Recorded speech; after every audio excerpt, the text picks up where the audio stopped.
Yo, welcome to the AMLoB Podcast. Of course, we have the usual suspects, Emmons, and we got Crips. What's going on? Of course, typical format. Today will be a little bit different. We'll talk power rankings for a little bit, and then we'll talk some draft stuff. Draft Thursday. Everyone's excited. So let's get into it. How y'all feeling tonight, fellas? Trying to get this podcast command to work and did not work. You did /podcast, right? Yeah. Yeah, I just realized that I play Corey this week and then Cowboys next week and then Pook after that. And then Dicey 2 weeks after that. Well, I'll just get the link from. So I'm going through a stage where I'm sitting at 7-2, and I really don't feel good about my chances of making the playoffs. Yeah, I'm like, even if I went out like at 4 losses, I feel a little nervous, which kind of makes me mad. Oh, that's why I added it to the wrong one. Oh my goodness! All right, let me know when we got it so I can link it, and then I guess we can just restart the hi. I mean, they can just go back on the little timestamp. It's all good. Yeah. They can. Okay, it's done. All right. All right. Well, now we got this stuff out of the way. Let's pull up these power rankings real quick. Yeah. All right. We got Roger managed to hold on to number 1 despite mine and Emmons' best sticking attempts. strong to our keeping Austin on top there. One. So I feel like there's not much to say on 1 and 2 again this week because kind of thing is. It could go either way. I had Austin last week. Neither of them did anything to change where they were, in my opinion. So I just kept it the same. Mm-hmm. Yeah. That was basically. It hasn't really been much of a difference for me. I've been, in my mind, either one could be 1 or 2 because they're undefeated. I mean, both of them have at least one quality win though, because Roger beat me and Austin beat Bobby. So, at least one of them they both have at least a signature win. So it's not like completely unheralded. But yeah. So I think we're all in consensus, whether you have it flip flopped or however it is, but. 1 and 2 is 1A and 1B right now. Yeah. Let's see who we got next since Corey actually did the honor of doing this early this time. We got LJ right here. Everyone had him at 3 except Vicious, who put him at 2 over Austin. Wow, interesting. Too bad Wumbo's not here to defend himself. Wumbo's never here. He's the missing commish. He never shows up to any of the group gatherings. He just waits. He waits till 1 a.m. to just post a picture of some big tits and then goes back to sleep. Last night was interesting. Oh, yeah. Sorry, I had to. Sorry, I'm about to get ready for this playoff game. But yeah, I'm surprised Vicious had me at 2. I wanted to, but at the same time, I could not take Roger or Austin off of 1 or 2. They haven't really done anything. Yeah, that was kind of my mindset too. That it's just that as much as I want to put LJ higher than 3, it's so tight up top right now. Yeah, but I feel like if there's a 1C, it's definitely LJ, and I think Wumbo's ranking kind of says that. Wumbo had me the highest out of all 4 or out of all 5 of us, so respect. that's bias I've ever heard. Well, hashtag Wumbo love. I was going to say you've been winning a lot of games lately though. Yeah, ever since he renamed his QB, he's been. I'm still salty about my loss to Dicey because Eric Ebron of all people fumbled. And he wasn't even. He was down completely. But whatever. All right, and then sitting at 4, we got Cards, who TMTs he's been keeping rolling this year. I think same thing as Austin. Both of them have their have those tendencies to kind of go on those end of season runs, and so it'll be interesting to see if they can fully hold on to where they're at right now. But well, the thing with Lights, to be honest, Lights have been flying under the radar this season. I didn't even really think about the fact that he was 8-1 until I didn't even think about the fact he was 8-1 till I looked this week. Yeah. Yeah, he's definitely been kind of an under the radar guy. Which is crazy because I think by the numbers, the all-time numbers for this season, for this Madden, he's I think he has like one of the top win percentages. I think the only person that had a better one was Snippy, but of course Snippy is R.I.P. Thank you for the line, Snippy. So I'm live on Twitch if anybody wants to watch this playoff game. I'll check it out. But yeah, so I would, but I don't care enough. Whoa! Can I drop Crips from this call?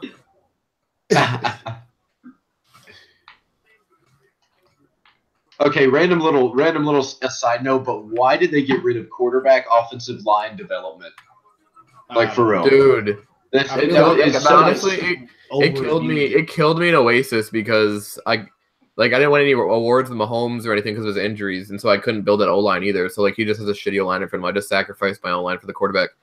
I'm about to play this game though. I'll still give my input, but I'm gonna just kind of turn this camera off and just talk a little bit.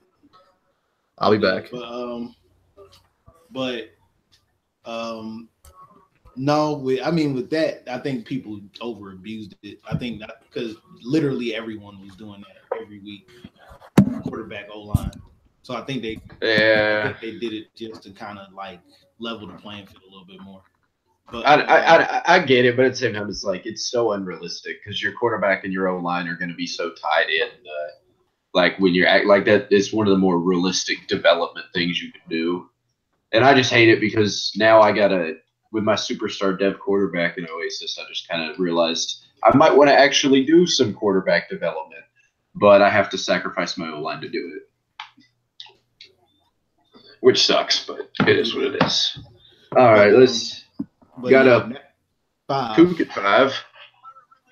Pook at 5. Oh, R.I.P.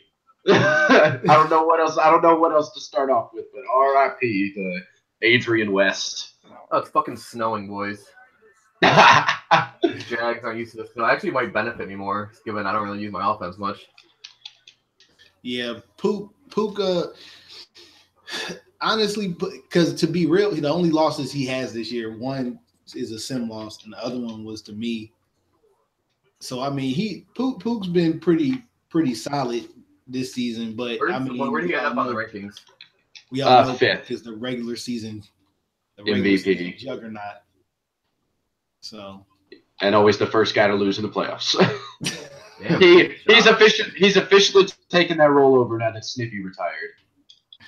Well, the thing, Pook embraced it. Yeah, he really did. Pook was like, yeah. He's like, yeah, I know I'm a regular season champ. That's my Super Bowl. I believe it's his exact words. My favorite one, this dude's using the quiet down animation. He's flipped the running back around about 8 times. It's okay. Who are you playing? I'm playing Steelers. I'm playing the Rising playoff game right now. Is he that good? I don't know. I haven't played him. Ignore that voice crack right there. But yeah, I have no idea how good he is. But no, yeah, Pook regular season. Flipped the running back about 9 times into the calming down the crowd thing, and then he just ran right to me. So. To be honest. Yeah. Pook is Pook. I think that's something to say. We all know. But shout out to Pook for getting Godspeed's catch rate down. Numbers down. Kudos to the man for that because I'm actually impressed he managed it. I am too. I'm really surprised at how well he did as far as that's concerned. Yeah, and I'm happy that he did, and I'm happy that he did too, because I really didn't want to have to be harsh on it. Like Yeah. Especially with the way that it kind of came into the league as such a last-minute thing. I really didn't want it to be something that would kill him, and so I'm glad to see that he got that down. Oh, Jalen, pick that off, my dude. Sorry. I think it was more so something that just kind of needed to happen before we had way too many guys at like 7,000 receiving yards or something stupid. But yeah, which sadly is less of an exaggeration than it should be. But all right, let's see. We got Sploosh, Bobby, Owen, whatever you want to call him at 6. yeah. Still salty he beat me, but he deserves to be ahead of me because he beat me. I mean, that was the thing that kind of broke the tie for me as far as y'all were concerned, was the fact that he won the head-to-head matchup. Yeah. Jalen Myrick being good now is so helpful. 96 speed in the slot. Yeah. I wish I could have developed that man. Dude, honestly, it's just because returner of the year, to be honest. I didn't really focus on him or anything. Yeah, I didn't have him as returner. It's kind of ridiculous that they get like $35K just because they made returner for the Pro Bowl because it's their first Pro Bowl. It's so stupid. But like that's what I put on my returner because I figured out like if he gets 32 XP, he can be like a lockdown corner. So I was like, here we go. Yeah. But are you my viewer? But yeah, so I mean, Splooge has had a nice season. I wish I could see how it would be if his division mates could, stay active and consistent. Yeah, I am really excited to see him and Grid go head to head for that division title because I think this is the first year since old Jets that Sploosh has even had competition for that division. Yeah, first time since like sports. Yep, since sports retired. There was that one Jets before Tripp who was actually decent, but he was only here like half a season, and then, yeah. LJ, are you my only viewer? You said what? Are you my only viewer? Not at the moment. Damn, someone's watching me. These guys, my friend. Nice. It ain't me. Don't worry, it ain't me. I don't want it to be you. Uh-oh. Let's go, Aiden. Well, that's good because I don't want it to be me either. All right, so I'm sitting there at 7, still way overranked, but it is what it is. You say still what? Still way overranked, but it is what it is. You said who's still way overranked? I am. Sitting there at 7. Oh my God, Blake Bortles. Well, I got out of that in this podcast. So sorry. Why do you think that you're ranked too high? I don't know. I just feel like I hadn't had the greatest year, but it is what it is. I'm just disappointed. Maybe it's just the fact that I'm 0-2 in Madden today. Maybe that just kind of plays into it. That probably can sway it a little bit, but I mean, you've been winning this season, so I mean, it's not. We'll leave it at me being 0-2, but today, in 2 games that I'm salty, I lost. But I'm always a salty individual. I wear salt like a coat, so. Of course you do. That's funny. It's okay. I drench salt like it's a coat too. If you catch my drift. All right, so we got Grid at Dicey is at 8. Yeah. And I think that there's so many 1 or 2 loss teams that it's just so neck and neck. But yeah, I think it's really hard to distinguish exactly who's where. Just for that reason. Yeah, there's just so many guys up there still. But I think Dicey definitely top 10. Yeah, I mean, it sounds like a shot saying, oh, well, he's only top 10. But, I mean, being top 10 with how top-heavy the league has been this year, especially with Corey and Vicious tanking for a receiver, doesn't help anything. It took me a minute to remember why Corey and why they were both doing so bad. And then I remembered, oh, wait, there's that one receiver. Corey started 5-1, and then he It was like, oh wait, I should just tank, and so he has. Yeah, Corey started 5-1, and then now, but I mean, even with how his division is going, to be honest, even him, he might make it in at 8-8 by winning the division at 8-8. Yeah. So, I feel kind of bad for him. He's the one year he's trying not to win. He might be unable to avoid it. Yeah. But it is what it is. That's Let's true. see. I mean, no, sorry, what were you saying? Nah, you're good. But no, I was gonna move on to the next team, so that's what I'm saying. Oh, yeah, go right on ahead. Next team is Grid. I'm the only one that saw this coming, and I will wear that like a patch. I said I'm the only one that saw this coming, and I will wear that like a patch. Yeah, because I mean, I've never played the man. I've never seen him before, but from what I've heard from you and Poop, he can play. So I mean, I was like, okay, let's see what he does. Just kind of the same way I was with Levi when he first came in the league. Yeah.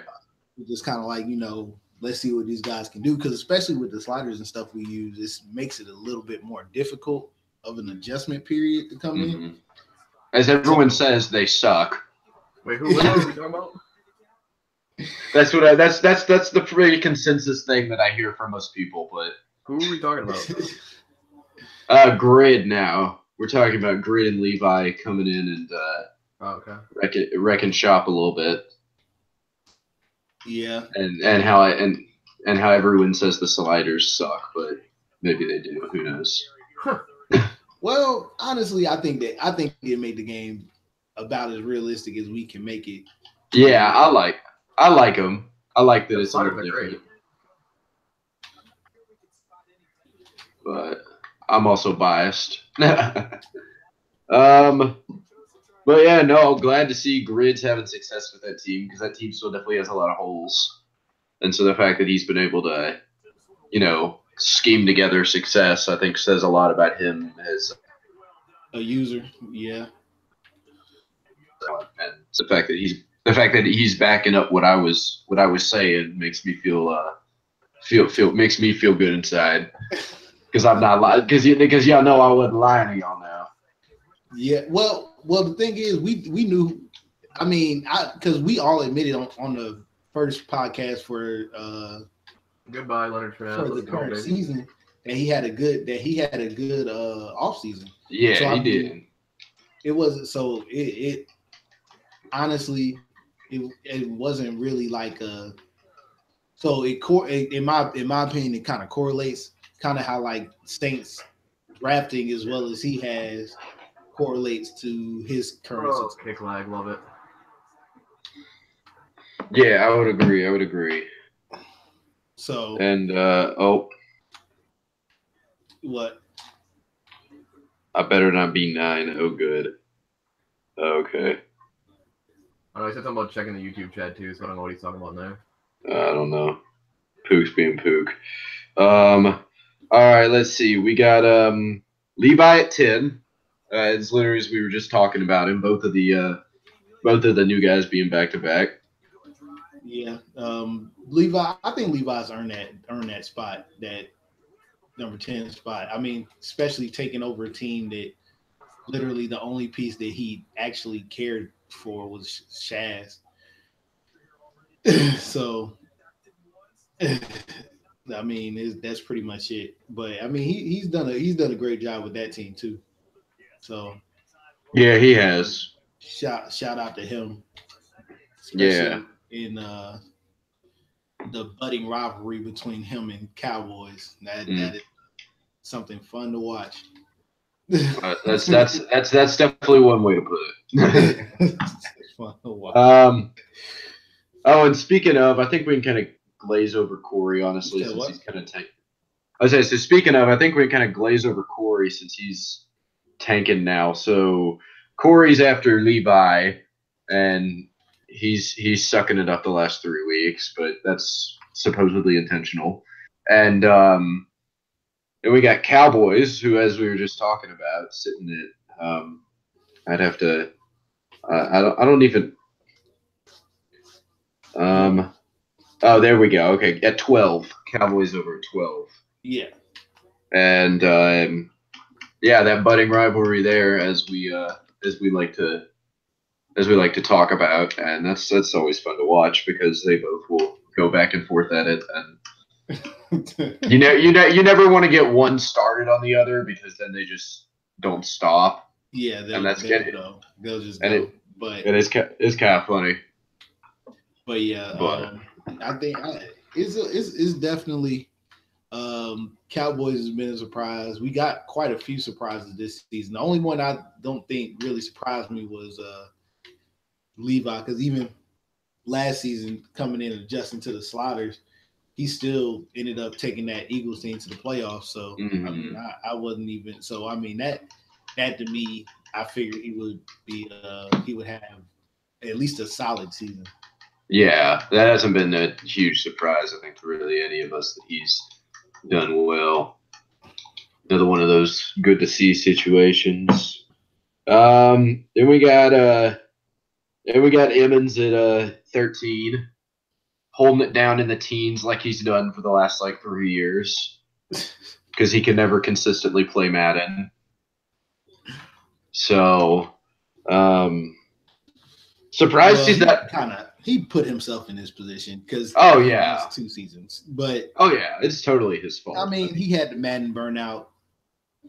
Yeah, we all get that every now and again. Some of us are just able to recover sooner than others. Like when we come back, it's not like we missed so much time. But it's not even that. The biggest thing is just the development that he missed out on because he missed 2 seasons. Because, I mean, think about Deshaun Watson. He didn't get an opportunity to develop him. The running backs he drafted, he didn't get a chance to develop in either one of them. He didn't get a chance to – he spent all that money in that free agency and then went missing. So then he had to fix his team's cap situation this past offseason. So – man, I'm trying to say he sucks. Just let me have my moment.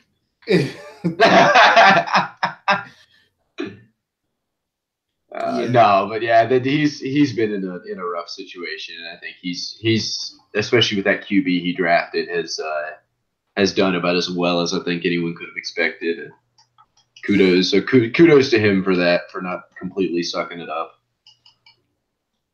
But yeah, let's see, and then we got Saints at 14, which I think we're about to kind of round out the big name dudes. And then we can kind of get onto this draft talk that I think we and everyone else is kind of looking forward to. He's kind of him and Bears have both kind of fallen off a little bit the last couple of weeks. Been sad to see. We're not looking less and less likely that we're going to have some Cinderella this year like we had last year. But Cowboys said we have him at number 12 and he should be in the top 10. He said, I say you guys made a simple mistake and just put me at 8.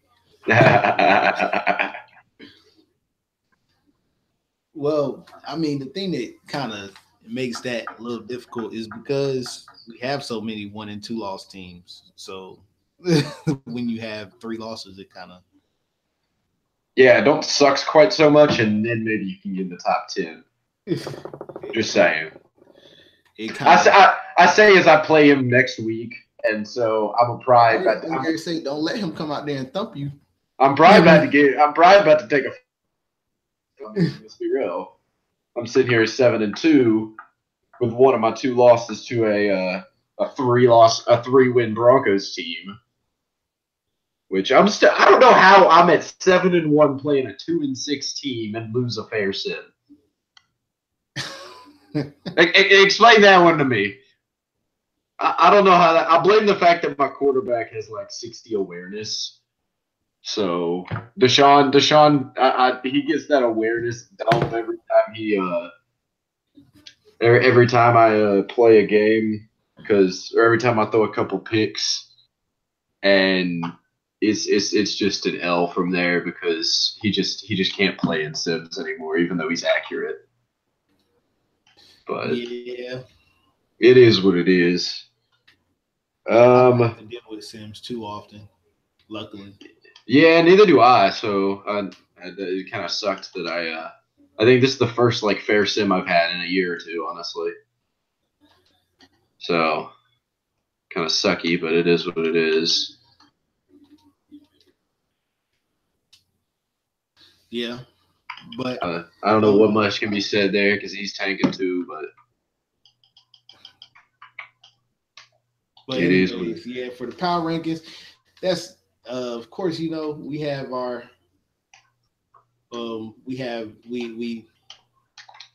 we only go through about 12 or 13 of them, but you know, it's honestly really kind of uh gelled up here at the top. It's kind of like all mushed and mashed together, so it makes it a little yeah. bit more difficult to get these rankings together. But um, shout out to a couple teams. Of course, Saints for his continued success, even though he's lost a couple in a row. Same to Bears. Yeah, he's been pretty consistent. Um, Bears has definitely started sliding, um, which kind of takes, which kind of puts him back closer to where he once was. But I mean, this is still a better season than he's had Ever. Yeah, I was going to say, yeah, it's still a better season. I think the biggest thing is he's finally starting to like consistently win against users, which is a good thing to see because whenever he first came in, he definitely was on a struggle bus. But Yeah. But Been good to see him be able to kind of finally start playing up to the level of some of the guys on his team. yeah, which I mean, honestly, when I played him, it's not like he's really like bad. He's just it's just a matter of yeah. I mean, even though there are a couple users in here like that. Like to me, Buck's record doesn't reflect the kind of player he is.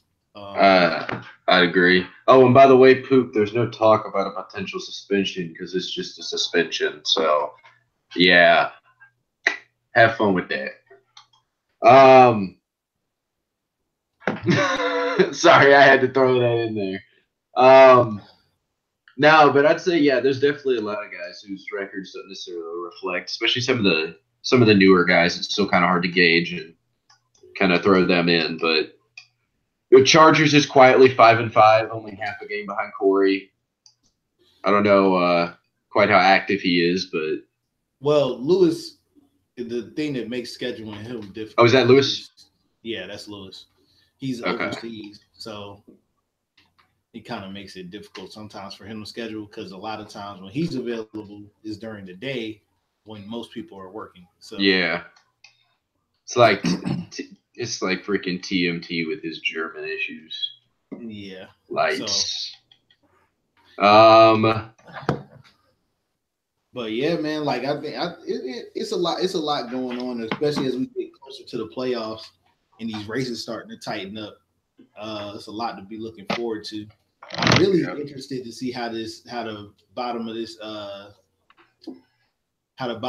NFC shapes up because you got like three guys that are fighting for that like for that sixth spot. So yeah, of course, and then there's the annual crap show for the number one pick. Currently, four teams at one win, and then Falcons sadly won last week to knock himself out of the race for the one win squads. So everybody wants a receiver at this point, which I don't want that receiver, but we're not going to talk about who I want. Y'all know who I want, but it's not that receiver. Well, I'm just going to say it like this: if I had an opportunity to that receiver, I would draft him. I would draft him too, but that's not what the likelihood that I'm going to have a shot at that receiver is slim. Exactly. That's kind of my thought process at this point. Like I'll take what I can get, and I at least have I've got some bodies at the very least at receiver. Yeah, I'll make the playoffs, but so that pretty much means top 10 is out of the realm for me. Mm-hmm. See, I really hate it too because I got so many late picks from I got so many future picks last year from guys I traded away. Like I got what is it? 6 picks in the top 92 right now. Yeah. Like I could make some moves if I wanted to, but I'm sitting at the projected 28th pick, so not like I can really move into the top 10. Yeah. But time to get to this. I like the whole playoff rule thing. I think it to me it kind of keeps the parity a little bit more than how all people used to do is just like leverage, find ways to get guys to leverage for top 10 picks to like subpar team that don't have any talent, and then they get made talent for like exactly the whole what did we what's the expression we used in the but trading pennies for dollars, sort of. Yeah, whatever you want. I can't remember the trade 4 quarters for $1, and it's like, no, that doesn't work that way. Sometimes it does, but people kind of took advantage of it, and so yeah.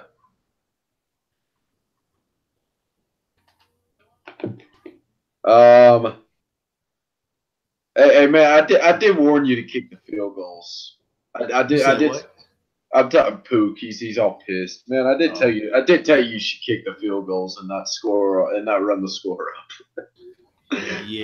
For the record, I also suggested you stream just in case, but yeah, we don't have anything finalized on that, which is why we haven't really said anything yet, because that was kind of like 20 minutes before we started. And Bishop's is MIA like he is every Monday night. And Corey's MIA with putting his kids to bed like he is every night. So. Yeah, I mean, it's all good. But anyways, I mean, it's going to be a lot of going back to that receiver. It's a race for him right now. Yeah. So I mean, I think people are trying to get into that realm, but we'll see what happens. You know, he's going to be one of those unicorn guys, 6'4", 90 plus speed, 90 plus excel, with ridiculous catching stats and in superstar depth for damn sure. So. Oh yeah. I can't believe nobody's talking about Papa over here though. Freaking this top tackle prospect with B+ impact, B run block, B pass block. Woo! It's a couple really good, like the quarterback class this year is definitely deep. Oh yeah. I think you and me were talking about that either last week or in the group chat or something. One of these guys is going to have a mobile. Yeah. He's going to have a mobile outfit. One of those pocket passers. Or the strong arm. Maybe it'll be the strong arm kid or your Page or something, the balanced kid or something. I don't know, but it'll be one of them for sure. For damn sure. I guess we got draft talk. I said we got draft talk. It is officially draft season, 4 days away. I think the main thing we're going to kind of go through is look at some of the top guys and see what teams we think that they might go to, or we'll do that, or maybe we'll do like Madden overalls. What we think like their overalls will be. We do like let's pull up this ESP. Should we go to ESPN or something? I don't know. NFL Draft Board 2018. Let's see what pops up. Walter Football. Okay, we'll go with that. They're the first one to pop up. Oh, Josh Allen. Let's start with the controversy right away. Or as I like to call him, the guy who's going bust quicker than a I Mormon think the jerking off Browns for the go first Josh time. Allen one. I feel like there's 3 or 4 teams in the NFL period where Josh Allen would succeed.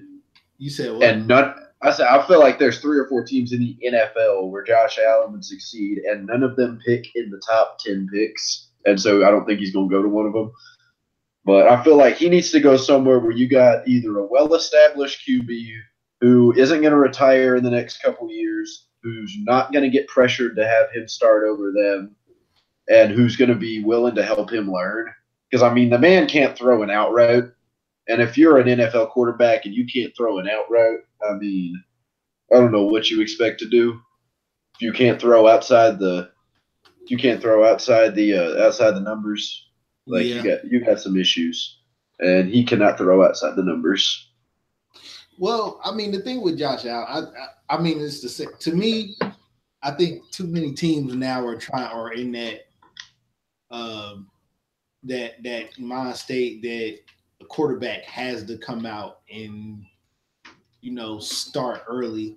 It's like some guys that's just not how they're wired. Yeah, some guys need to sit and learn and develop. I mean, yeah. So you look at every one of the. You look at the top 3 like veteran QBs who are. I mean, Brady sat, Breeze sat, Rodgers sat. I mean, Big Ben kind of sat. I mean, he got injured, which kind of helped him out. I mean, but Big Ben came in a weird situation. Even with those guys that didn't necessarily like sit like for real sit, because like a Big Ben or like there was a run heavy offense. Yeah, I was going to say those offenses were tailored for a young quarterback. Strong running game, great defense. You grind the game out 17 to 10, 24 to 17. Like that was how you that's how you kind of get around that young quarterback. But so I mean, I think that's something that even though I think that's something that's just got created with the culture of coaches getting fired more. Exactly. It's just which, I mean, you get into whole that idea, which is how everyone's saying Miami's going to go with QB just because Tannehill being the starter and all that. But, no, I mean, for Allen, I feel like I don't think he's going to have any development trait, I don't think. I mean, I don't think you would give a development trait to a guy who completed 55% of his passes at a subpar level of competition his last year before coming out. I don't care what his intangibles and everything is. I feel like I don't think any of them deserve any type of depth trait to be real. Oh, to be real, I don't disagree. I feel if anyone does, it'd be Baker, but I don't think EA's given Baker a development trait. I feel like Baker and Lamar, just because they both won the Heisman, I feel like they both have kind of proven that they're I think they're the 2 most proven winning QBs in the draft. I mean, I think those 2 guys. I feel like maybe Laletta gets a quick dev because he succeeded at that low level of competition so well. Like they like giving those dev grades to those guys sometimes. But for me, I think Josh Allen is cool. I mean, I think all of them are gonna, like I said, I don't think any of them are gonna have. But to me, the quarterback to watch is my personal favorite, Lamar Jackson. I'm one of those guys that kind of feels the same. Like I felt the same way about Deshaun Watson last year. Like how does this guy not like the first quarterback taken off the board? It's like he won a Heisman. He played the most NFL ready defense in college football twice and made them look bad twice. Like that to me, I don't understand how that guy's in the first guy off the board. Yeah. I do not. What the? Oh, never mind. Okay. I was confused for a second. I thought one of my guys somehow got an upgrade from not playing, and I was confused. Let's see. We got Sam Darnold, who I think it's definitely between Darnold and Allen for first overall. And I don't disagree with you with Lamar because Lamar is just such a special athlete that I feel like but what's great about him too is that even at his insane athleticism is that he's a pass first guy.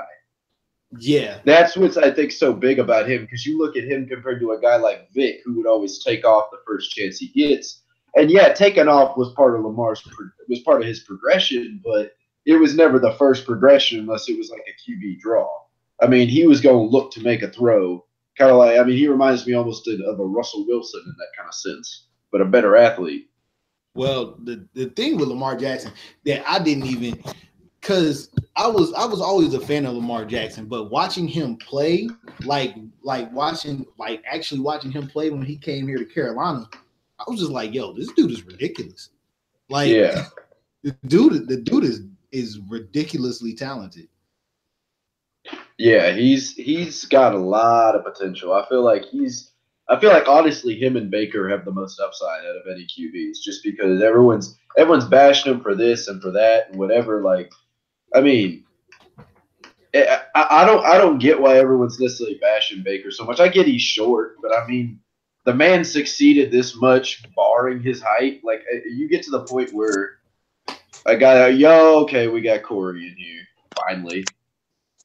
But you get to the point where you get to where Baker Mayfield is, despite your height. I feel like it's kind of the same thing with like Drew Brees when Drew Brees was coming out, where he's learned to work around that. Like he's even being more of a pocket oriented guy. He's got all that pocket movement and everything down to where he's good at finding those creases between his linemen to see everything. So I feel like. Honestly, I feel like the height isn't like as big of a knock at this point because you make it with success in college and doing what Baker did, being as accurate as he was. I feel like at this point it's not necessarily a knock as much as it's like, okay, look what this guy did despite this. Well, my thing with it is you have to have an offensive coordinator that's willing to tailor the offense to these guys' abilities. Exactly. You can't draft a Lamar Jackson and then tell him he can't run.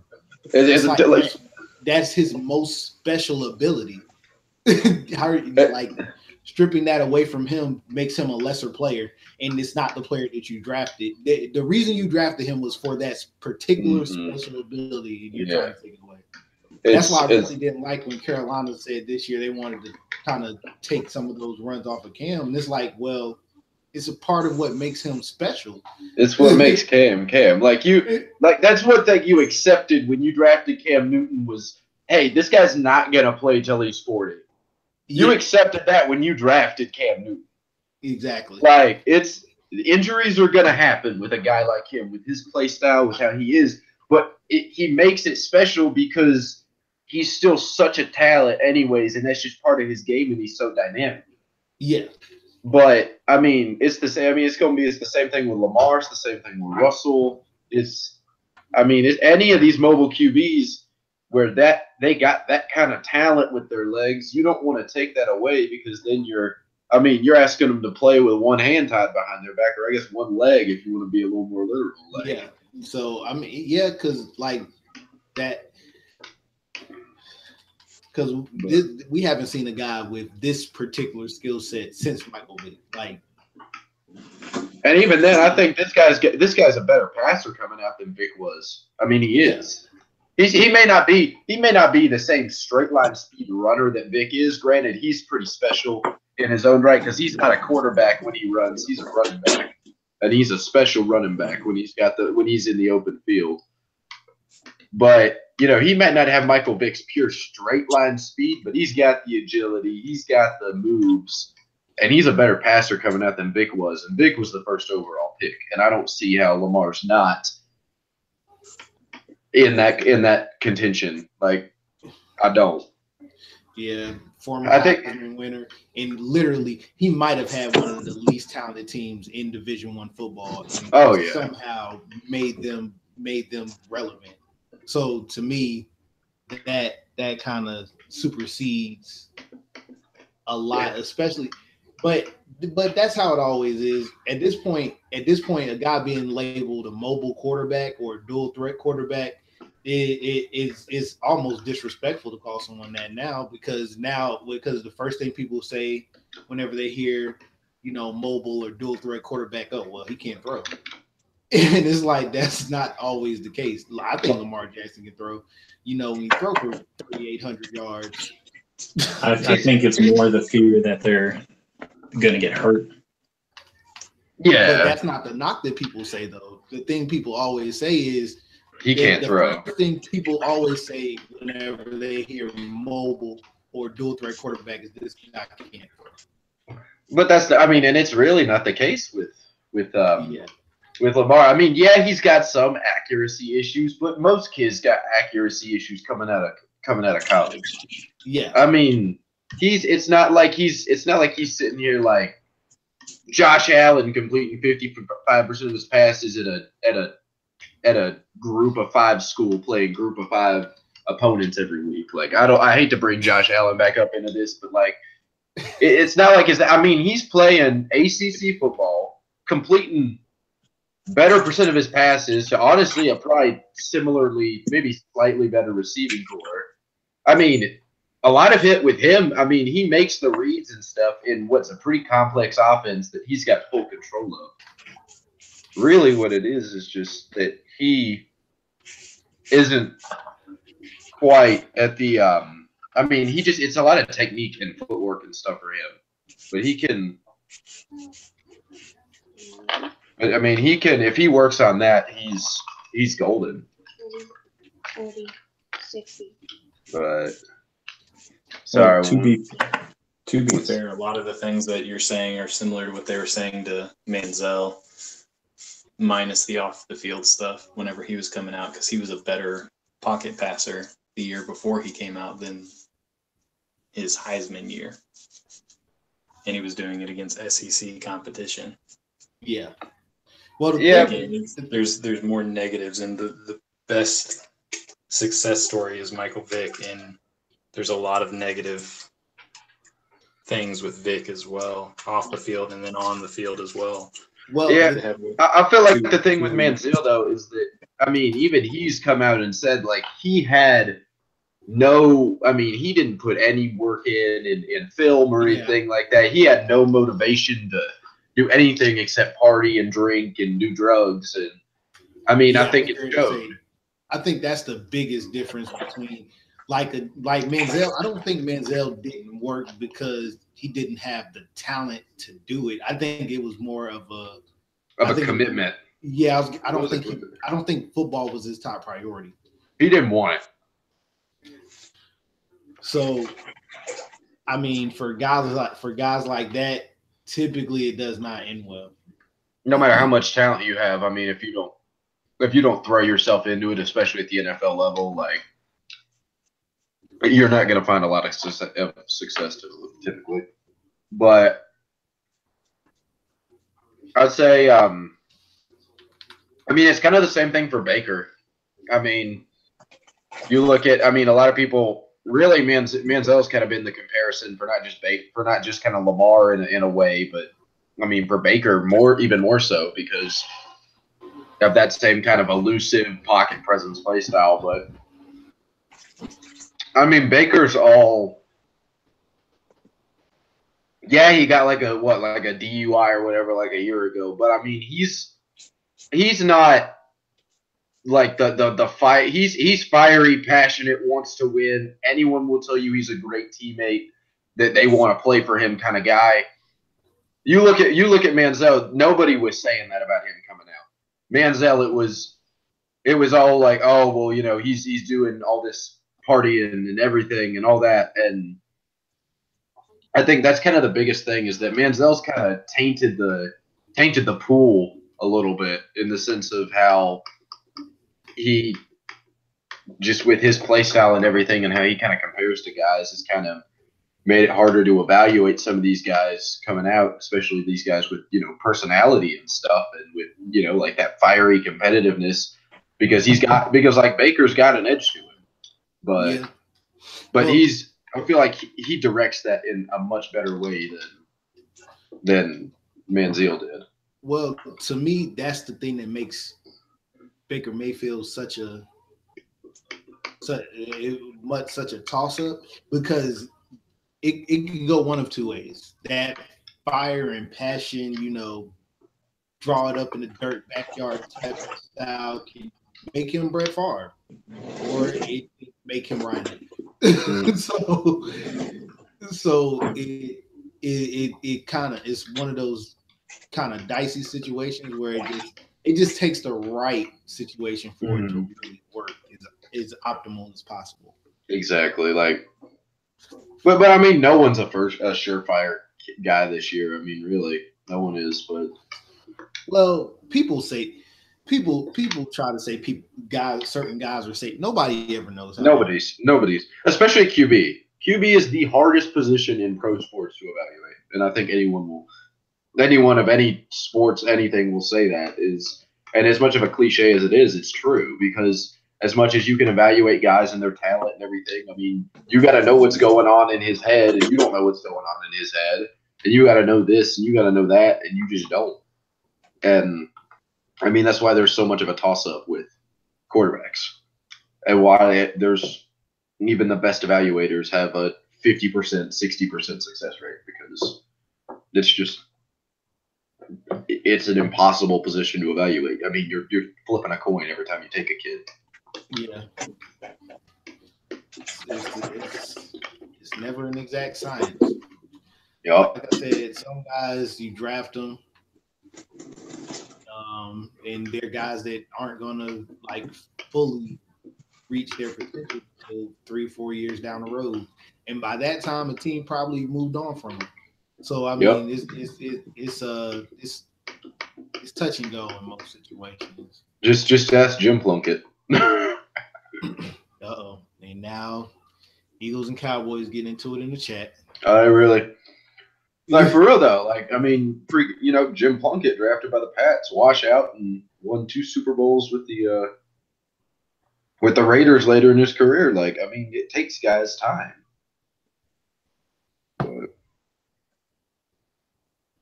Oh, Pook wants an invite to the podcast, boys. Pook wants to be invited to the podcast? I guess he wants to defend himself or something. I don't know.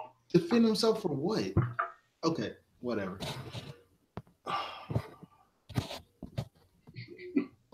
What's up, Corey? How you doing? I'm good.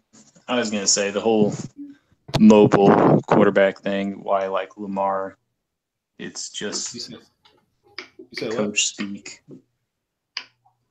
Yeah. Trying not to be super loud. The girls are sleeping.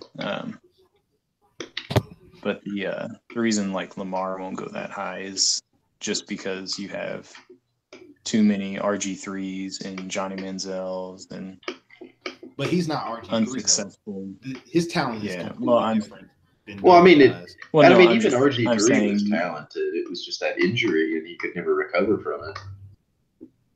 It's the whole thing of making a huge investment for someone that's everyone that's been before that's super athletic or whatever is Vic, where he doesn't get hurt, but he never really wins a lot of games. I think Vic got to the NFC Championship once, and then off the field stuff kind of basically derailed his career. Yeah. Whereas you take traditional quarterbacks, there just is a lot less risk. There's just a lot more data that says this person can win me a Super Bowl, which as an owner is what I want. Yeah. Well, my thing with Lamar Jackson, though, is this is a different type of talent. A completely different type of talent than we've ever seen. Well, other than Michael Vick, of course. But this is a talent that we have not seen since Michael Vick. RG3 is a terrible comparison because RG3 in a straight line, he was faster than almost anyone in the NFL because he has Olympic sprinter speed. But as far as being elusive and being able to kind of dodge some of those shots and get down and not take a lot of those hits. He couldn't do it because he didn't have that ability to move. Mm-hmm. Now in a straight line, yeah, he was great, but in Poop got invited, by the way. Whatever. Okay. So tell him to join. But as far as like being able to dodge those shots, RG3 didn't have that type of talent. Johnny Manziel wasn't. He was a cool athlete. The thing with him was his ability to just create, but he still didn't have, Lamar Jackson, Michael Vick type of ability to make plays. And he also didn't have the commitment to ever be better than that kind of baseline he was. He came up too quick. He really did. Well, no, I guess my talking point isn't that he can't be successful or might not be like the anomaly to the mobile quarterback kind of situation that's just kind of haunted the NFL of never really having a great long-term one. But I don't think that he's like, I think the world would be surprised if the Browns took him in the first round somewhere. First and fourth pick, obviously. I mean, they could trade back and grab him. I think the Browns take 2 QBs before the end of day 2, for sure.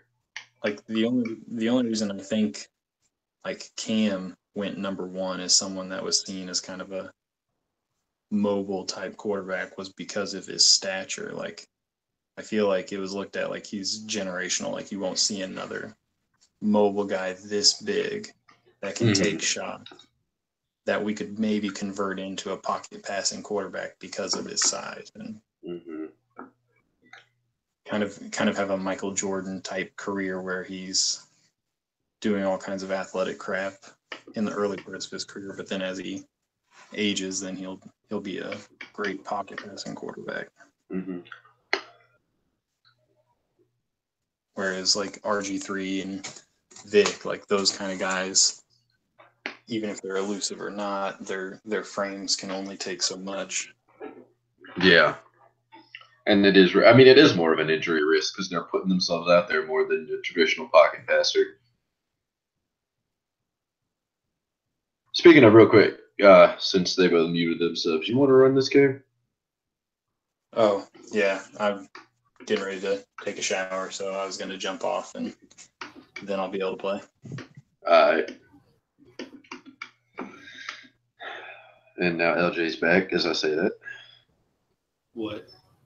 Oh, nothing. I was saying since they both muted themselves for a second, I asked if you want to run the game. And I said, oh, now LJ's back. Perfect time. Might as well. We've had a pretty solid conversation about quarterbacks. Might as well get into the 3 guaranteed superstar dev players from this draft: Saquon Barkley, Bradley Chubb, and Quentin Nelson.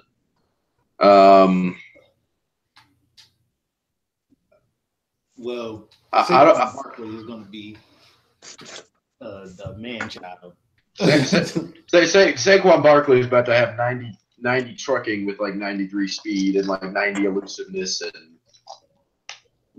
he's about to be a god. Yeah. Dude. Yeah, he's going to be the girly Zeke Leonard type running back in Madden next year. He's going to be better than all of them, for sure. Yeah, unless they do something to the run game. Yeah. And Quentin Nelson's just going to be something else. If he weren't a guard, I mean. Well, honestly, I think the Cowboys have shown what kind of value you can add with a good guard. Yeah, by having good O-line. So, I mean, a lot, especially whenever they were going through that string where they were just picking guys left and right up there in their first picks. Mm-hmm. I mean, yeah, I don't disagree, and I think that I wouldn't bat an eye if the Giants drafted Nelson too, just because I think good guard play. I mean, you need to. Offensive line is offensive line at this point in 2018. I mean, you can scheme to have a team that's dependent on good guard play with decent tackles at best, unlike how it used to be. From knowing what I know about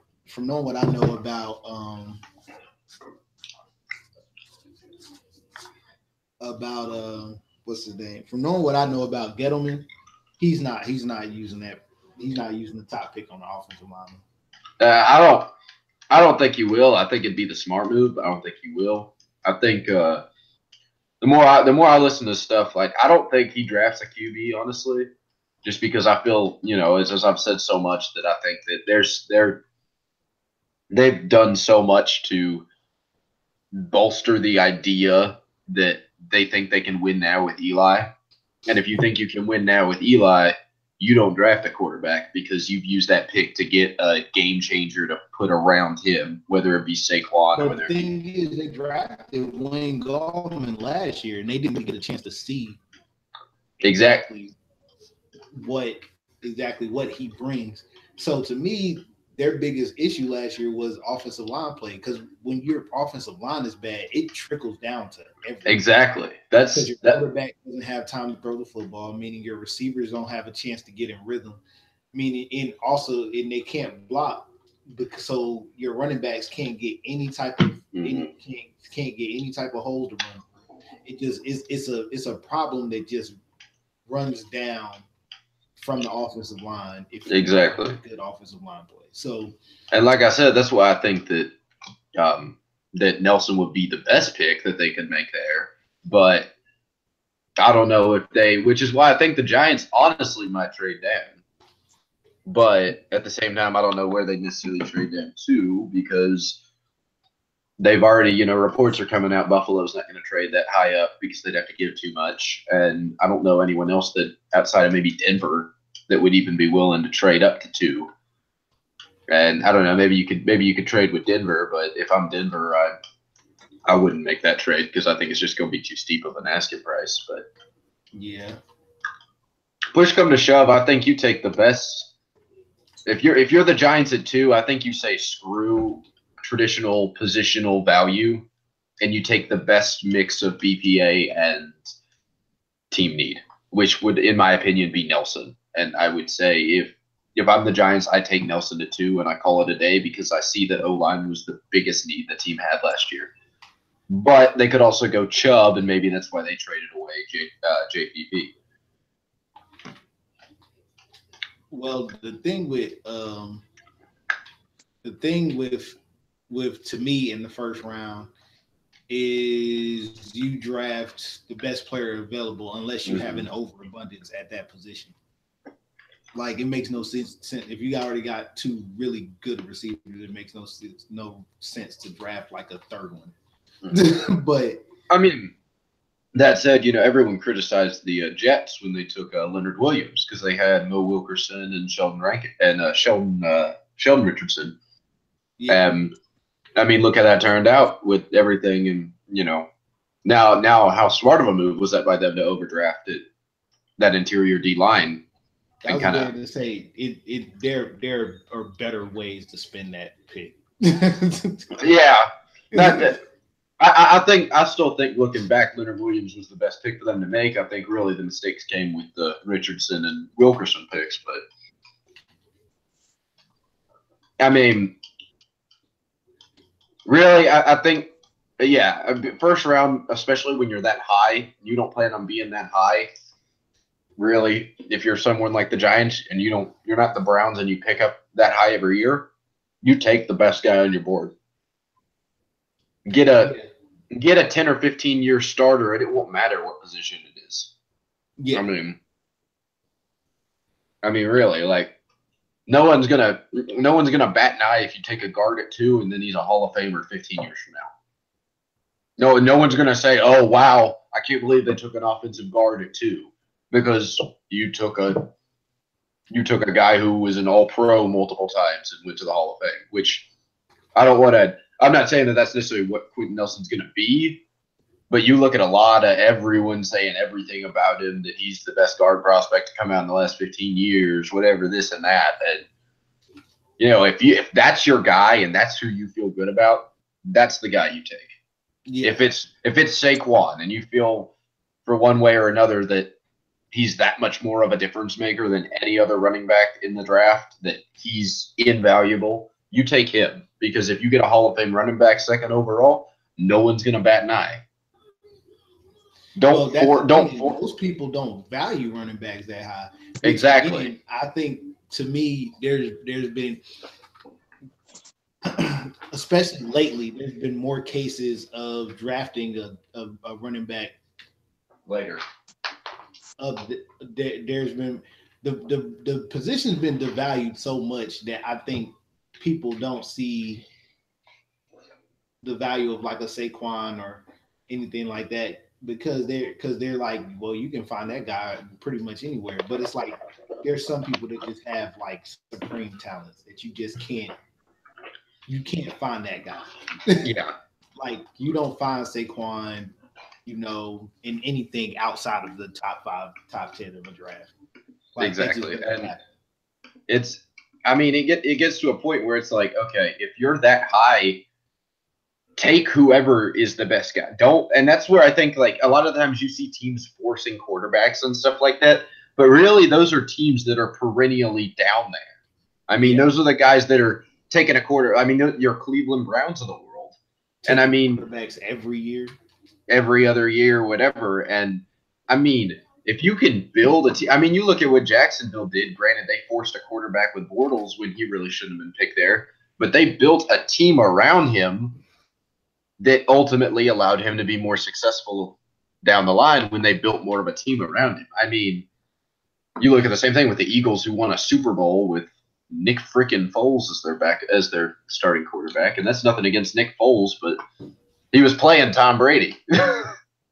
Yeah.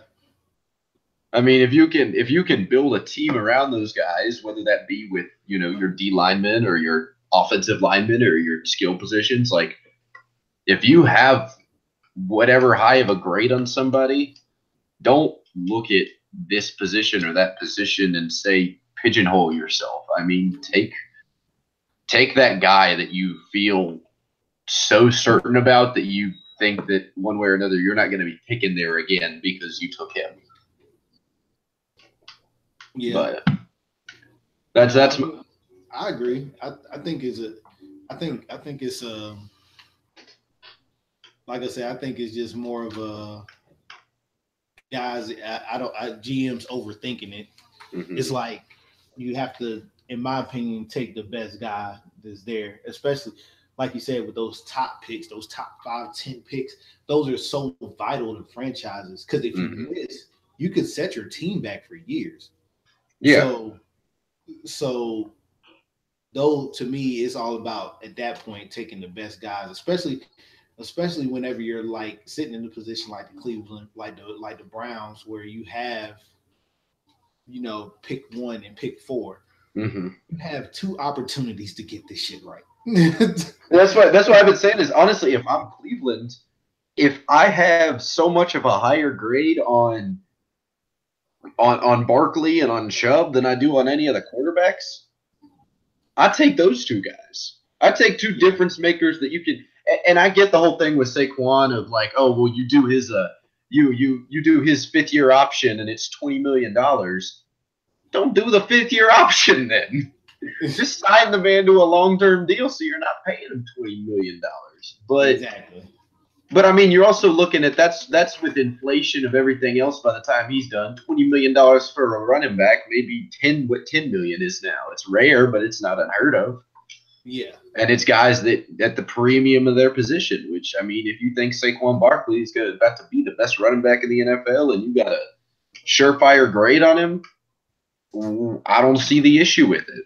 Yeah. I mean, and for in my opinion, what they should do, because if you don't feel that high on any of the quarterbacks, but Saquon is the one that you feel like is surefire, honestly, you draft Saquon at 1, trade back from 4. Exactly. Draft yourself one of the quarterbacks like Lamar Later. or Baker Mayfield, somewhere in the middle of the round. Plus you get more. Plus you get more capital. So you know, I mean, it's all about, you know, what you feel. If you feel like the difference between quarterback number 1 and quarterback number 5 isn't a big jump, I don't see the problem. Exactly. Like, I don't see, like, it's the same thing with why everyone's saying, you know, if you're, I mean, really why it's the same logic of if you're Cleveland and you got 3 grades of, you know, on a 10.0 scale, you got 3 quarterbacks at a 9.9, a 9.8, and a 9.8. Why would you not just take somebody else at 1 and take whoever's left at you at 4? I mean, if it's all that close,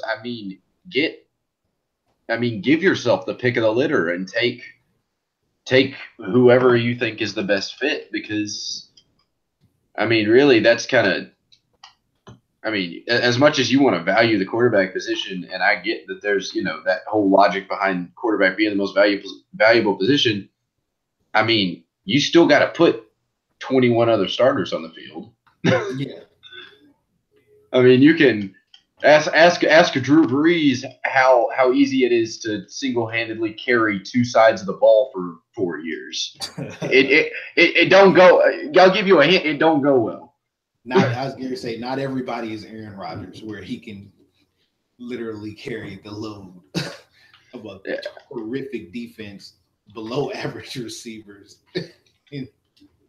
I think it says a lot about the fact that Drew Brees went 7-9 3 years in a row with those Saints teams. I mean, you're talking about 2 years in a row they went 7-9 with the statistical worst defense in NFL history, and then doing it again and beating themselves the next year. And you went 7-9 because Drew Brees is able to pull enough out of his ass to win a few games. But I mean,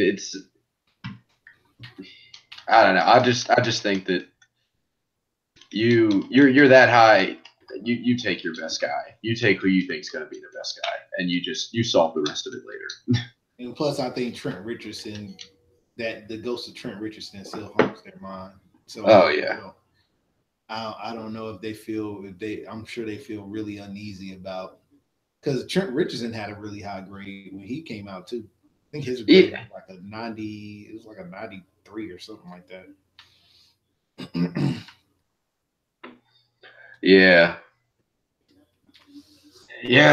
But I mean, I still don't get the hype on Trent Richardson, man.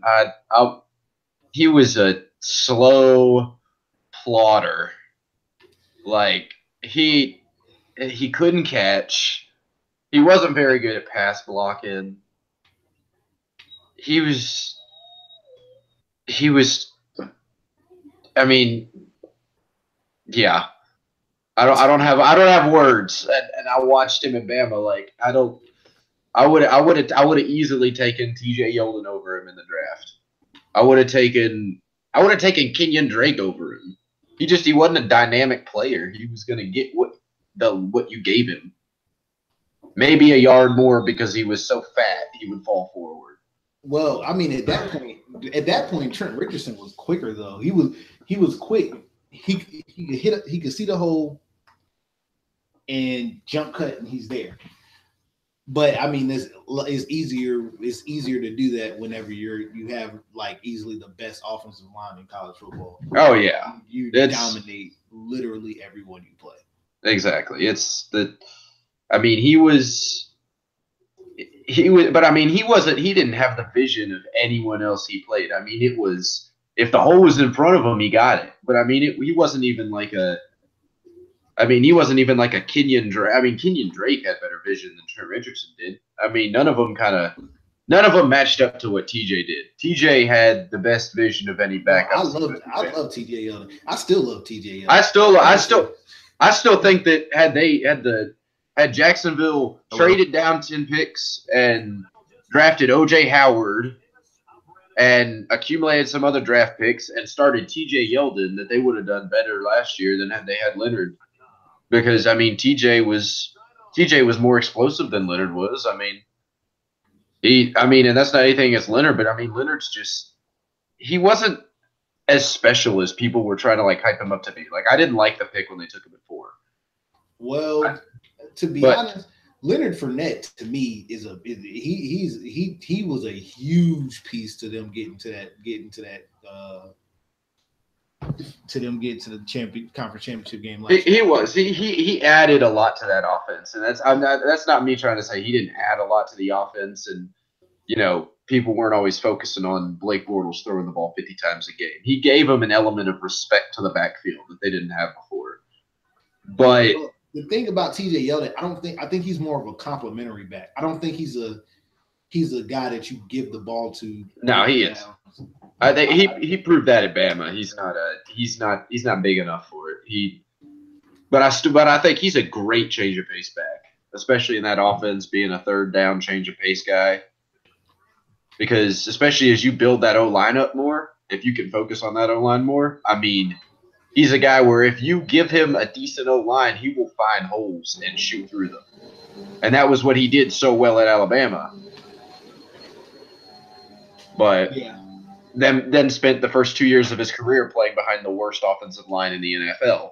And it's kind of hard to be a vision back behind the worst offensive line in the NFL. Yeah. You can't be patient in a terrible. No, and he did the whole. He had the whole patient vision thing down a year before Le'Veon. The year before Le'Veon came out, but he just. I mean, he's not the athlete Le'Veon Bell is. Don't get me wrong. He's not nearly anything as that. But I mean, that was his style coming out, and everyone was like, look at this man's vision.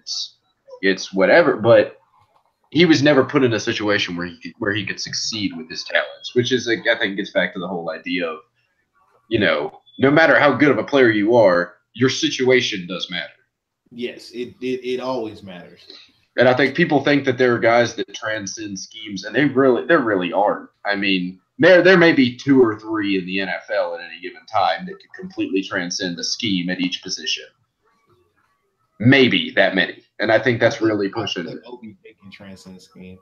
I think you've got maybe 2 or 3 guys per position in the NFL at any given time that could transcend the scheme and be successful anywhere. And I think everybody else, you have to. I mean, they've got strengths and weaknesses you have to play to. But I think there's not enough players in the NFL that just completely lack enough weaknesses to where they can be successful in any scheme. Yeah. I mean, even Tom Brady. Like, I mean, let's be honest. You couldn't put that man in just every scheme. You couldn't. I mean, as much as he's successful in the scheme that they run. I mean, you want to tell me you can? I think you could, and he'd be good, but he wouldn't be Tom Brady. He wouldn't be Tom Brady. Well, I mean, you put that in a man with it. You put him in like a read option scheme where you're doing stuff like that the Texans were doing with Deshaun Watson, again, granted, you're not gonna. I feel like there's one quarterback in the NFL right now that is scheme transcendent, and it's Aaron Rodgers. As much as I'm a Drew Brees is scheme dependent.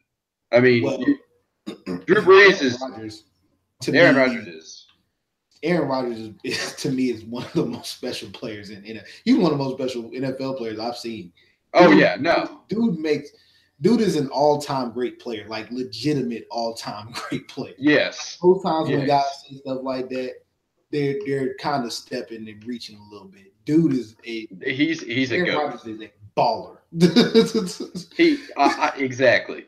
But that's what I'm saying is it's that hard to find guys that are completely scheme transcendent.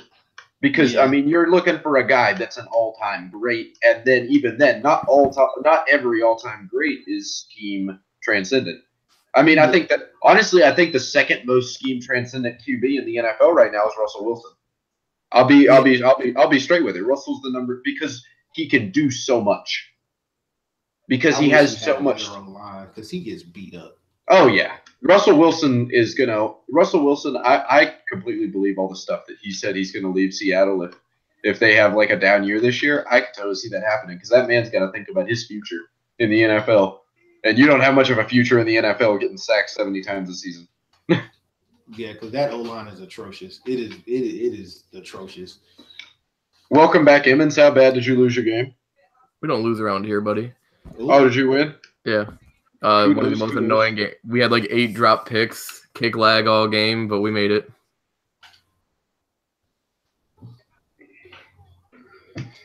Kudos, sir. I mean, at least somebody can make it to the AFC Championship in this league.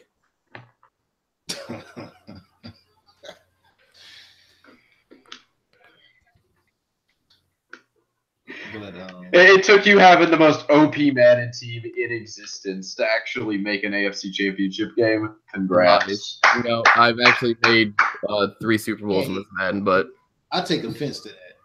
Right. You tell him, LJ. Plus, I made Super Bowls without that OPS team. Hey, I'm talking base rosters here, LJ. Okay, kudos to you for your. I don't know if you're taking offense because he's backstepping now, LJ. He's heard what the Super Bowls I've gone to, and I don't know if he's been to any yet without that OPS Jags team that he had.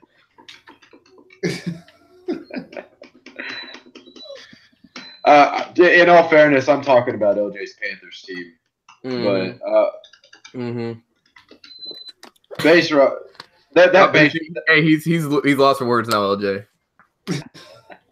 No, because my thing is, I already told y'all how I feel. It's like I built a great team, but now I just kind of feel bad. You built one of the nastiest Madden teams I've ever seen. This is to be honest.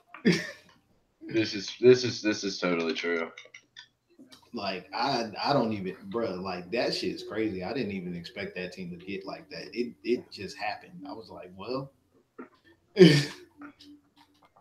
Come here. But guys, we have a special guest. Nice. Doggo. Oh my god. Hello. So what are we talking about? Draft stuff. Draft stuff. Yeah, Okay. Draft stuff. Or is that even what we were talking about anymore? I can't remember if we devolved to something else. I kind of forgot what we were talking about. Not gonna lie. No, it was still pertaining to the draft. It kind of went to like a branch topic of the draft, which was the big topic. But yeah. Now we were just talking about how in that top 5 or 10 picks, you take the best available. Right. Unless you have like an overabundance at that position, right? Or already have a guy that is really like legitimately set there.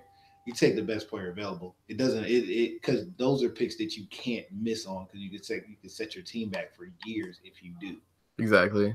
Make sure that you take the best guy.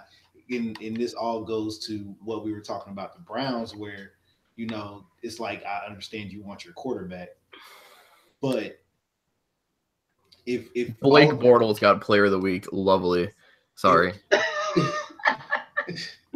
I wanted Didi to get it up, fucking Blake Bortles.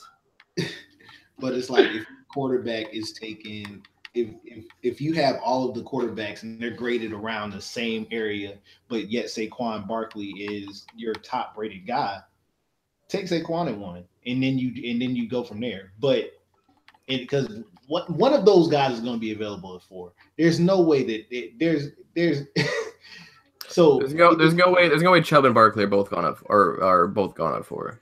Exactly. I guess I can't say no way, but the Jets have to be like, we already know pretty much what the Jets are doing, in my opinion. Yeah. So like, I guess the only scenario you look at is the Giants take Barkley and then the Jets take Chubb. But if the Giants take Chubb, but then the Jets would take Barkley. I think that's the only scenario you see because I don't think you're gonna have the Jets take Chubb. Yeah. But I don't see that happening at all. Yeah, that's my thing. If I'm the Browns, and because if I'm looking at my board and there's not a big difference between my quarterbacks from 1 through 5, because of course we all know there's 5 of them that are more than likely getting drafted in the first round. If there's not much of a difference between quarterbacks 1 through 5, especially if you have Saquon graded higher. Take Saquon, and then if you don't like what you got it for, trade back. The crazy thing is, Saquon could fall to like 9. I know I don't think he falls past Tampa. Honestly, if I'm Tampa, I would scoop that man up. So do I. But I think Tampa also is going to be looking at because defense. If it falls how it falls for Saquon to fall to 9, then most likely Ward, Fitzpatrick, and James are all still there at 7. So I mean, they're looking at a scenario where they need a safety, especially, or just any secondary help desperately. But then again, then you have the game changer, Saquon Barkley, sitting there. I mean, that's like you're that GM. I don't want to be in his seat right there. I feel like it's a lot easier to sell. But in my opinion, and I had this conversation on the other podcast, is because somebody had the Broncos taking Denzel Ward at 5 instead of Bradley Chubb at 5, which in my opinion, you're taking a guy who in Denzel Ward who's going to be next to Chris Harris. He's not going to be the guy. He's not going to be the main guy. He's not going to be the focal point. And if you draft Chubb, he won't be the focal point either. But in my pass rushing in this league is so important. And if you put Chubb and Von Miller next to each other, that's going to be such more of an impact as what you're looking for in the top 10 instead of Denzel Ward next to Chris Harris. Well, but that's the thing, though. Cornerback play at this point is almost as important as a good pass rusher. You can't. Yeah, but I think, and even though the Lions haven't been, but I think they proved with that defense in, I don't remember what year it was, they had a horrible secondary, but they had the number 2 defense in the league because of how elite that defensive line was. Well, Carolina's done that. Right. And you guys haven't got a secondary. Yeah, our secondary is trash, and it's been trash since Josh Norman left. But even when Josh Norman was there, it was still trash, to be honest with you, in my opinion. Oh, ours is so bad. We just have Darius Slay now. Well, Glover Quinn, but he's getting old. He's dead, so. Yeah, but I mean, I think if I'm in that position, I'm with you though. I do take Bradley. I mean, I'm just saying. If you're looking at, I guess if you're looking at just your average like top 10 pick draft rush or pass rusher, it's different. I mean, I think I weigh Bradley Chubb up here, and I weigh Denzel Ward down here compared to Chubb in impact wise. Yeah, I feel like if you're in a situation where you're choosing between Bradley Chubb and Denzel Ward, like nothing against Denzel Ward, but it's not much of a choice. Oh, no, not at all. I agree wholeheartedly. I agree. Like if there's a cornerback like Jalen Ramsey out there, yeah, but that's what I'm saying. And this draft specifically, especially if you're in the top 5, there's those few guys who are like, I don't want to say sure things, but I mean, transcendent talents. If a guy like Bradley, probably the two best players in the draft could possibly fall to 5. I mean, maybe even 6, and they're there. I mean, the same thing with Nelson. Even though you take him. I mean, it's just. I think honestly, I think Nelson. Like, if you take out like scheme or like positional like value over other positions, I would probably take Nelson 2nd overall behind Chubb. For sure. I would take Nelson. I would take Nelson ahead of Barkley. Like straight up, I would. And that's I had to argue with some guy that Chubb's not going to be elite because of his 3-cone drill. I remember you. I remember you telling me that's ridiculous. That guy obviously does not know football. But he also wants the Lions to draft Geis at 20 instead of anything else that we need. I might do that if we draft Geis. If there is a pass rusher there or a cornerback there or fucking O-lineman there, and we take Darius Geis at 20, I'm probably gonna kill myself live on the Other Side podcast. So tune in for that. Oh my. That means you would be gone by the time. that means you would. I'll be like, yo, what happened to Emmons? LJ would be taking my spot. LJ would then be the other host on the Other Side podcast. Emmons would become the first host on that podcast to officially go to the Other Side. Yep. Good point. Sacrifices, guys. Sacrifices. That's right. Our own LJ will be on the other podcast that we are in Thursday night for the live draft show. And Cripps doesn't get invited to these things. No one likes his opinions. I mean, you've kind of said it for me, so. Corey. He's there somewhere. Oh, hello. Oh, okay. I'm guessing that belongs to one of his daughters, or at least I'm hoping it does. Now he's trolling. Either Corey is much more of a pedophile than we all realized, or he's messing with his daughter's toys. Corey looks like my boy Matt Costello right now. LJ, if you remember Matt Costello. Oh man. Yeah, just. LJ might be the one who's dying actually. LJ's going full green screen again. Yep. Just send me that invite. Oh, we have lost LJ. That's not. Oh, there he is. He's live. Oh, do we get a live Corey versus Crips matchup on the podcast? We do. Unless Corey's about to. What's that? He would do that. Let's be real. What's that? I say you would wuss out. Corey's trying to tank anyway. Yeah, I know. No, I'm not. I'm just having a bad season. Oh, really, Corey? Sure, that's what they all say. You should have seen our battle last night. It was epic. Oh, Evans, you'll get a kick out of this. You know how I somehow got Tyus to the Pro Bowl because no one uses 4-3 defenses in the AFC and Rising. I do. Well, I'm saying no one uses 3-4 defenses. Sorry. Oh, I was gonna say the number one defense in the league uses it, but no one uses 3-4. So I got Tyus to the Pro Bowl with 9 sacks. JJ Watt, his 16 sacks didn't make the Pro Bowl, but Tyus Bowser and his 8.5 or 9 sacks did. Well, he just got his end of season XP because I lost. So Tyus Bowser now has 90 finesse move after his rookie year because he made the Pro Bowl with 9 sacks.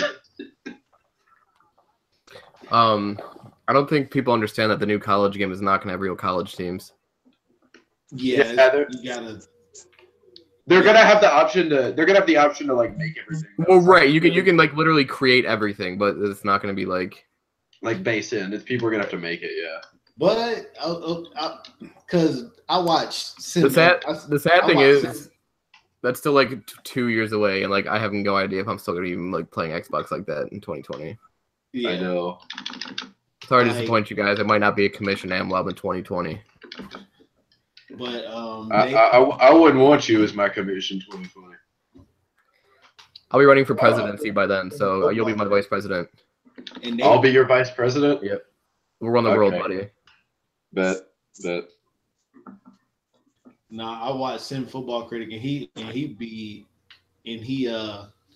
pointed out a good point the other day in his podcast where he was just kind of like, these games that are switching from like computer bases to like an actual system, right? They're losing what made them a playable game, because honestly the graphics and stuff on those games aren't really that great, but the thing that people love was customization, which you can only do but so much on a system because there's only but so much a system can take. So yeah, because like even the Access Football that's coming out, they said a lot of the creation and stuff that you can do on the computer you're not going to be able to do on the Xbox. So that's a tough selling point whenever your graphics and stuff aren't really that great. Yeah.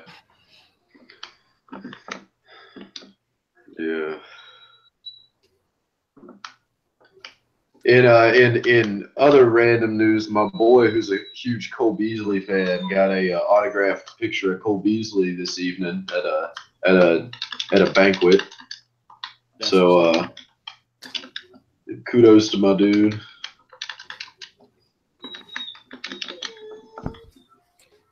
Would actually shout him out, but none of my friends actually watch this podcast. Nice support.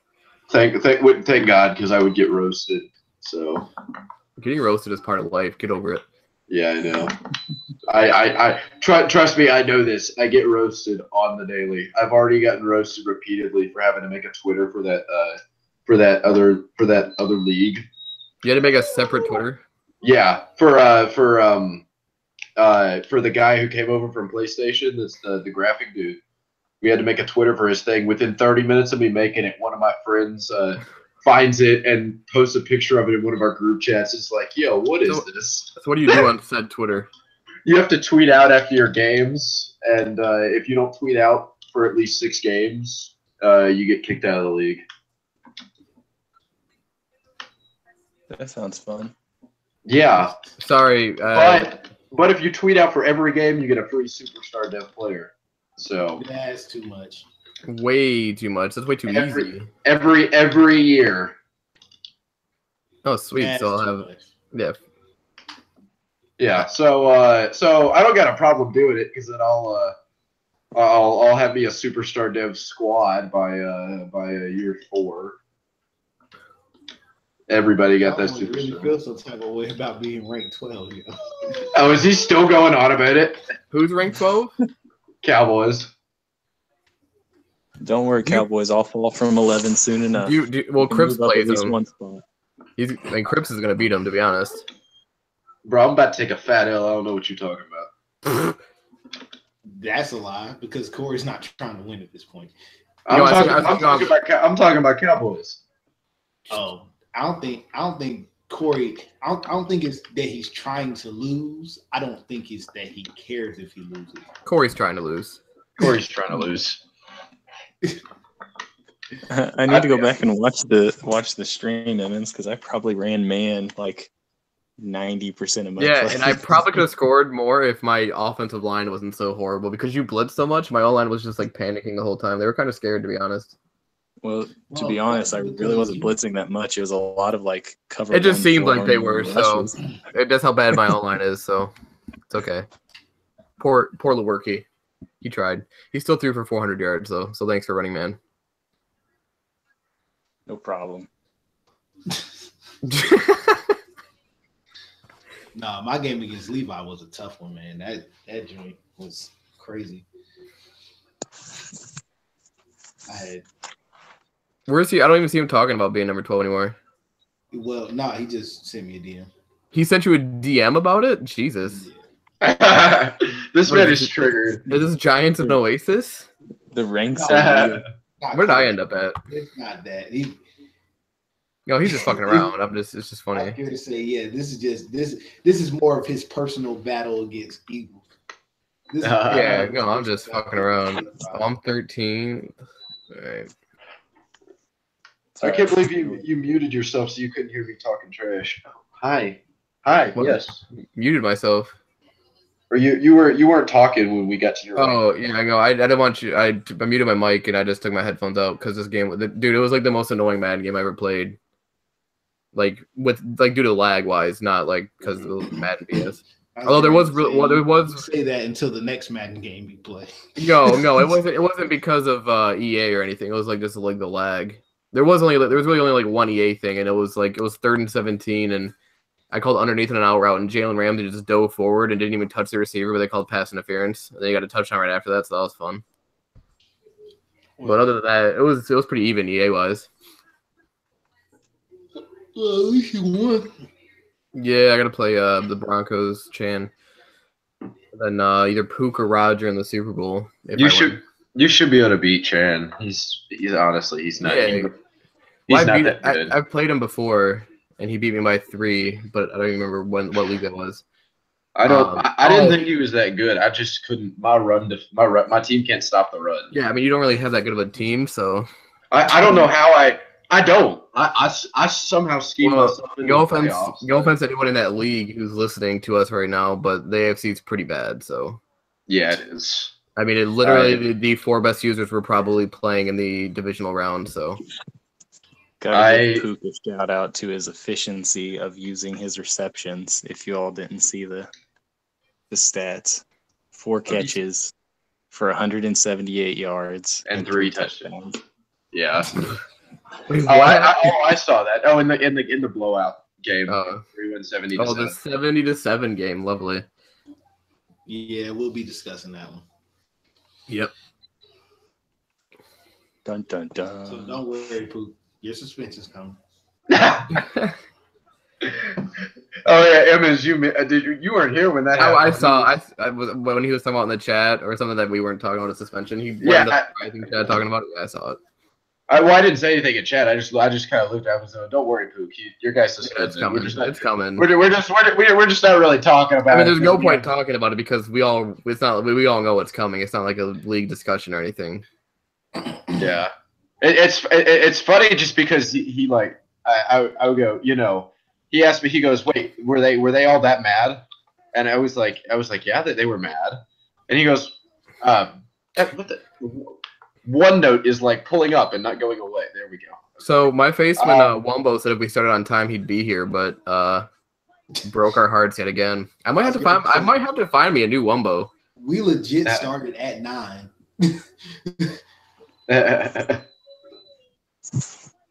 No, but and he goes, I go, well, let me put it this way. Everybody responded in about 10 seconds. Which doesn't happen in our group chat no matter how important the message is. Every commissioner responded within 10 seconds. About what? About the about the Pooks game. And I don't even think you tagged everyone. I didn't tag anyone. No, you all said, yeah, you just literally like put it in there without like, and I have the chat muted. I didn't tag anybody. I didn't do anything. Well, I honestly, I first saw Corey's GIF, and then I saw LJ's GIF, and I was like, wait a minute, maybe I should scroll up. And then I saw 70-7, and then I put my GIF. Yeah. And then Wumbo came. Wumbo came out of nowhere. Which never happens. Right, and with another great GIF. Vicious is never on time to anything in our chat.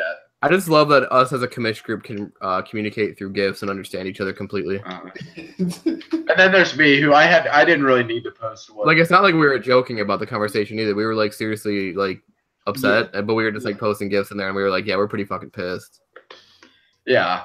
And I was able to convey that and be like, oh, they're all really pissed. So he goes, well, how do you know? I go, well, they all responded within 10 seconds. All with a negative GIF. All with varying negative GIFs. It's pretty serious. Still waiting for Corey to actually send me this invite. I'm setting up Twitch right now. Yeah, Corey's gonna prove to everybody that it's not purposely tanking. Corey's just running a higher percentage of man than normal. Okay. Oh, you're running a higher. Okay, let me make sure my guys got. Let me see what my rat run's looking like. Let's see. Oh, I guess it is a good thing I got Vasquez to 91 rat running then. He's had a down year. Honestly, my entire offense. I don't know how I have the #1 offense because I feel like my offense in general has had a down year. So I think Broncos is dead in this league and in Oasis, so that's cool. I play the Broncos in both leagues, and both Broncos are dead. So I have the number 3 defense. That's stupid. I don't deserve the number 3 defense in this league. I guess it's because all my sacks. Yeah, well, you did have that 12 sack game versus me. That was fun. 11 Oh. sacks. My team has to be the team that gets sacked the most. Who do I got to DM the Broncos and Oasis, even though I will get no response. Corey, how is your connection now that you got it hardwired? So much better. Dude, the hardwired is amazing. I have a little bit of a delay here and there, but it's not like nowhere near as bad as it used to be. Like before, I had to kind of going wired was the best decision I ever made in my life. It is. It's so nice. Bruh, it I would have to like play to the lag sometimes. Mm-hmm. Yeah, that's why like this game that I just played, like I even posted in the Rising chat, I said I haven't played with kick lag in so long and never again. Like I was literally clenching my butt cheeks every single field goal I kicked. Oh my god, yes. Dude, it's like you're just and plus because that league's on all Madden, so like the kick meter is like completely different timing wise, and so it throws me off on top of the lag. All right, now we have the live in podcast Corey versus Crips matchup. Too bad Corey's tanking at this point. Too bad. We're just kind of rambling now. Too bad. Too bad Corey's never beaten me in Madden. I always love the random, like, your connection is spotty right as you snap Oh, yeah. the ball. So Oh, you just yeah. stand there and you take a sack. I love it when it's not quite bad enough to have it pop up the message, but it'll just stop for just long enough right when you snap. Yep. That happened when I was playing Robert in Oasis right before we advanced. I had one play where he has a drag, and I was going and I was using my linebacker, and right after he snaps, just for like half a second, it stops, and so I couldn't react to the drag, and I missed the lurk by like half a second. So LJ, yeah, who do you want the Panthers to take in the drafts? I mean, I'm sure you already went over this and before when I was gone, but I'm curious. Actually, he didn't. We didn't go team perfect. specific. Look at that. I extended the podcast, boys. Look at this. I was going to say because I was like, yeah, we. I got mentioned by Cowboys, so I'm sure it's something about the power rankings. Oh, did I get mentioned? I probably got mentioned too if that's what that notification is. It might have been just me. But I mean, at 24, it just depends on who's there. To be honest, I want us to take if like Wynn or Hernandez there, I want us to take one of them. But he's saying EA EA gave me the game when he was trying to stop Will Fuller with a linebacker. But I digress. But I guess, there you go, Cripps. Even though you're in my division, just put a speed receiver in the slot and just I don't 3-4 odd. I don't have speed receivers. You know this. You don't need a speeder. As long as you can beat an outside linebacker in a 3-4 odd and cover 3, you're fine. Oh, okay, then I'm fine. But yeah, I think I want either to win if they're there. But to be honest, what? But this might actually suck. I don't have high route running. Did you guys just see the meme fucking Wumbo just posted in the commiss chat? No. I just threw a pick on the first play of the game. That's glorious. To tall boy number 1. You've really tatered my tots. You really tatered my tots now. Oh, Wumbo. You know, why don't you get your why doesn't that man? Yeah, why isn't he on this pod?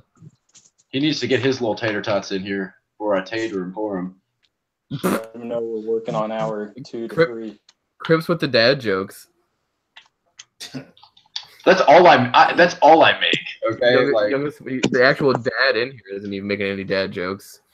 Okay, I've been like called a dad for making dad jokes since like 7th or 8th grade. Are you hiding something from us, Crips? Are you a dad? Anyways, we got completely off topic here. I asked LJ a question, and we just got distracted. No, I was saying Hernandez or Wynn would be who I would want there if they're there. But I wouldn't mind like Cortland Sutton. Or only thing with Cortland Sutton, I see Devin Funches, and I think that's part of the reason why we got rid of Kelvin Benjamin was because we had 2 similar type of receivers. But yeah, I like Cortland Sutton. If Calvin Ridley is there, there's no question. I want him. I want Panthers to take him. But I mean, like I said, it just depends on who's there. Like right now, from what it looks like, it'll be Wynn or like Alexander or like Justin Reed. That will probably be the most likely pick right there. Mm-hmm. But I mean, just all depends on who's taken. Honestly, Mark Herney has done a great job as far as drafting is concerned. Right. So I'm not even. So I trust his judgment, but we'll see. Hallie Rogers just killed you. Oh my days. Mahomes just took some flat. Hey, Crips, the Cowboys wants to know what you have that can beat him. I already said I'm gonna get wrecked. I don't know why he's coming at me. Mm-hmm. I said I'm gonna get wrecked. Look, Poop just said, Anyways, oh my god. I'm going to have to get off the podcast, fellas. What? Call it a night. Whoa. Why? Whoa there. I guess it is 11 o'clock. I don't know what you're talking. It is 9:59. I don't know what you're talking about. It is 9:59 for you. It is 11 o'clock for me. And trust, I got you. Yeah. I do hope you lose Crips, to be honest. Huh? I hope you lose the Corey and Cowboys, to be honest. But you know what? I do too. Disrespectful. Hey, Rodgers has another half sack. He also said he's supposed to be suspended. Corey said he didn't care. Corey said he didn't care. We got breaking news on here. Cripps is playing a suspended player, apparently. I have a DM from Corey saying that he doesn't care. What happened to democracy here, boys? Uh-oh. I have a DM from Corey saying he doesn't care because he usurped me to advance before I had a chance to put the guy back in my lineup. So. I don't recall being asked in the. I'm just kidding. I'm just fucking with you. No, but we will continue this conversation in the commiss chat. Yeah. But well, it's Leonard. been another great AMLoB podcast. Ooh. Oh, LJ is cutting us off. He's not only is he leaving, he's cutting us off. And Leonard gets injured too. All right, I'll stop trolling. I'll let LJ finish the goodbye before we get out of here. We had Corey. We had an appearance from Corey today, which is very rare. If y'all haven't noticed. Well, what's even more rare is apparently Wumbo has died, and I don't even know if that's him anymore talking to us. But yeah, so thank y'all for everybody that tuned in. Yeah, we'll be back next week. So signing off. Bye. Bye.